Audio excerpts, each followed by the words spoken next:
Cette technique originale, monobloc tout céramique, a été mise au point et développée depuis 1989 par le Dr Patrick Pissis. Le système repose sur le principe de la cire perdue et de la céramique pressée à chaud pour réaliser l'armature. Une céramique cosmétique est ensuite appliquée sur cette armature. On peut également utiliser la technique de maquillage. Un des grands avantages de cette technique est le fait qu'elle ne nécessite pas de préparation sous-gingivale. En effet, l'absence de métal et le collage permettent d'obtenir une translucidité proche de celle de la dent naturelle et en conséquent un résultat esthétique assez étonnant. Nous réalisons ici un épaulement périphérique à angle interne arrondi d'environ 1 mm de profondeur. Cet épaulement est partout supra-gingival, sauf en mésial et en distal, où il se trouve juxtagingival. Ceci en raison de l'élimination des tissus cariés. Au niveau de la chambre pulpaire, nous n'essayons pas de pénétrer dans les canaux. La profondeur par rapport aux parois résiduelles doit être d'au moins 5 mm.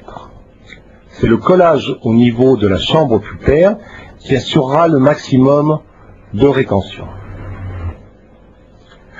Vous voyez qu'il ne reste que 3 parois résiduelles. C'est un minimum pour la technique monobloc. Si vous n'avez pas ces 3 parois résiduelles, il faut passer à une technique plus traditionnelle. Les impératifs pour cette technique monobloc sont donc 3 parois résiduelles et des limites supragingivales. On peut accepter des limites juxtagingivales ou légèrement sous-gingivales à condition de pouvoir gérer ces limites lors du collage.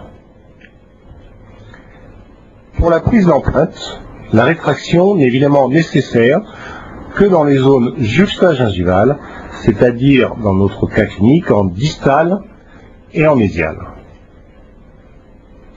Un premier fil rétracteur Ultrapac 000 est inséré en distal, puis en mésial.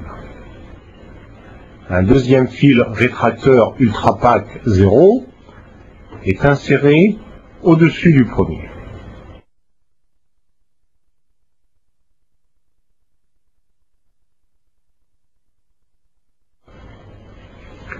Avant l'injection du matériau à empreinte, le deuxième fil est retiré et le premier est laissé en place pour assurer l'hémostase.